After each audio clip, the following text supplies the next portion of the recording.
Sino sa inyo ang gustong magkaroon ng kotse? Pakitaas ang kamay. Yeah! Kasi marami na. Palagpakan naman natin sarili natin. Ang pangalawang pangarap ng Pinoy, gusto niyang magkaroon ng bahay at lupa. Sino ba sa inyo gusto magkaroon ng bahay at lupa? Yeah! Yung pangatlong pangarap ng Pinoy. Sino ba yung may mga anak dito? Sigurado ako that you will agree with me na kung kaya niyo lang po yung matrikula, paaaralin niyo yung mga anak niyo sa pinakamagandang eskwelahan. Tama ba ako ito? Yes! Ang pang-apat na pangarap ng Pinoy, sigurado ako kayong lahat gusto to. Sino sa inyo gusto makabayad ng utang? Yung iba ayaw na magtaas, bakit? Nakalubog na sa utang. Now, panlimang pangarap ng Pinoy, sigurado gusto nyo rin to. Yung gusto natin makapagbakasyon. No? Anytime you want. Tama? Now, ladies and gentlemen, habang nakukuha naman po natin itong 5 pangarap na to, sigurado ako, gustong-gusto rin natin magkaroon tayo ng maraming oras sa pamilya. Tama? Kasi marami po ang mga kaibigan na umasenso sa trabaho, umasenso sa negosyo, but they lost control of their lives. Why? Nawalan po sila ng oras sa pamilya. Iiwan ko na yung pamilya ko, titiisin ko yung lungkot.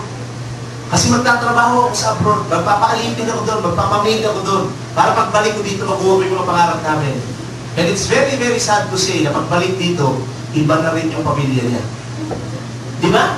And it's happening. Now, ladies and gentlemen, alam niyo yung 6 na pangarap natin, no?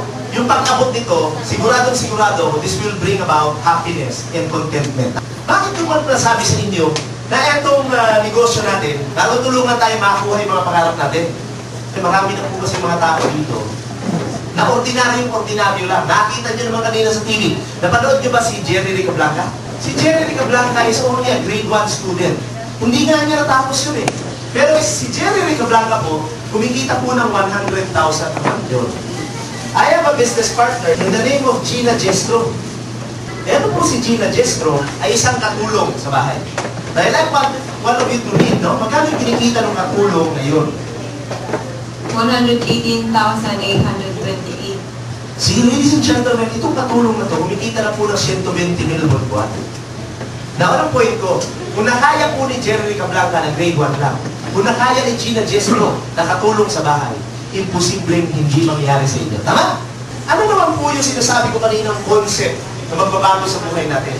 Ano yung concept na tutulong sa ating makuha yung mga pangarap natin? Yung tinatawag ko pong wise consumerism. This is all about the 2 types of consumers. Di ba tayong lahat ay mga consumers? Pero ang hindi po natin alam, ladies and gentlemen, there are 2 types of consumers. No? Yung unang consumer po, ang tawag ko, yung regular consumer.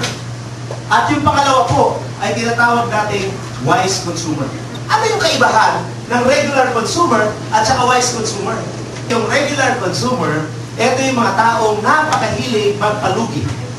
Ito yung mga consumer na napakahilig bumili ng shampoo, toothpaste, kape, sabon, chocolate drink, tea, candies, vitamin C, so yung mga vitamins and minerals, no? Yung tawag ito, sabong pampaligo, sabong panlaba, shampoo, saan? Sa supermarket. Kung malaki yung mga kaibigan ko, sabi sa akin, Osler, ang tagal-tagal mo nang bumibili niya mga grocery items na yan sa grocery store, sa supermarket. Lugi pala ako. Sabi ko, yes. Nang tanongin natin si Sarah, Sarah, di ba matagal ka na bumibili ng toothpaste? Na? Shampoo, tama? Meron naman bumalik sa iyo kahit na 25 centavos. Wala. Kaya tayo lugi. Kasi wala nang bumabalik sa atin eh. Kaya nga ang tawag natin dyan, monthly, expenses. Tama? O sa Tagalog, gastos. Now, tatanungin po kayo mga kapatid.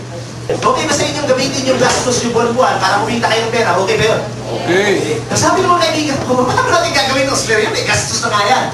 Sabi ko, simple-simple lang. Maging wise consumers lang po kayo. Sabi ng mga kaibigan ko, paano ako magiging wise consumer? Sabi ko, sumali ka sa DXN. Bakit? Pag sumali po kayo sa amin sa DXN, para po kayo sumali sa discount club. Di ba uso yung discount club niyo? Ha? Kung bumibili po kayo ng mga grocery items nyo sa supermarket, like SM supermarket, di ba meron tayong tinatawag na SM Advantage Card? Sa atin po, sa DXN, bibigyan kayo ng privilege card pag sumali kayo. Ano yung privilege niyo? Bibigyan kayo ng 15 to 25% cash discount sa ating po mga produkto. Pero ito po, lifetime. No? At dahil po ang DXN ay isang discount club, matatawag rin po natin ito modern grocery store. Palitan po natin yung mga grocery items na binibili natin sa supermarket na lugi tayo. Unahin po ninyo, ladies and gentlemen, palitan yung inyong kape with our Lingzi 3-in-1 coffee. Pwede na po kayong magkape ngayon na hindi kakabakaba yung dibdib ninyo. Pwede na po kayong magkape ngayon na hindi hahapdi yung tiyan natin at makakatulog pa tayo sa gabi. Bakit? Kaya pong Lingzi 3-in-1 coffee namin, ang caffeine content is only 0.06%. Yung paborito po ninyong kape may contain 13% per cup. Yung sa atin, 0.06%. At kung titingnan po ninyo yung likod, mapapansin po ninyo na meron siyang vitamins and minerals. So ngayon, pag uminom kayo ng kape, makakatulog kayo, hindi nakakabakaba yung dibdib nyo, hindi aasim yung tiyan ninyo, at magiging malusog pa kayo. Palitan po ninyo yung black coffee sa bahay. We have our Lingzi Black Coffee. Napakaganda po nito sa diabetics. Bakit? Yung nanay po ng kaibigan ko, si Jomel Panyes. Alam niyo si Jomel is a nurse. Yung nanay niya, pagpa-check up niya sa doktor, nalaman na ang blood sugar level is 21.69. Napakataas po nun. Bakit? Ang normal limits is between 5 and 7. Pinainom po niya ng black coffee plus yung aming multivitamins, yung aming RGGL capsules. Ladies and gentlemen, after 20 days, bumaba po yung blood sugar. So, meron po kayo mga kaibigan diabetics, matutulungan natin yan with our black coffee. Palitan po ninyo yung inyong tsaa sa bahay. We have our Spica tea. Ito pong Spica tea natin, napakaganda po sa mga taong makalimutin. Meron ba kayo mga kaibigan makalimutin? Marami. Yung may utang sa inyo, di ba makalimutin yun? Painumin nyo yung tsaan namin, makakaalala ng utang yan, bayad ka agad. Ano ba maganda dito? Ito pong Spica tea namin, kaya Spica tea yung pangalan. Meron siyang Spica. An herb used by the ancient Taoist doctors para saan? Sa asthma, sa ubo at sipon. So meron kayo mga kaibigan asthmatics, this can help. No? Meron po kami kaibigan ni Stax, ang pangalan niya si Joyce Ganan. Araw-araw po may asthma. Pinainom po namin ito, alam niyo, nagalit sa akin. Alam niyo bakit?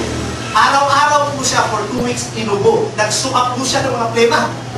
Pero after 2 weeks, wala po yung asthma. So ito makakatulong sa asthmatics.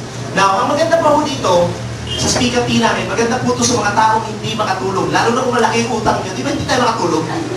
Tuminom kayo dito, makakatulog kayo. Bakit? Wala ho itong caffeine. This is zero caffeine. No? So this is a very relaxing tea.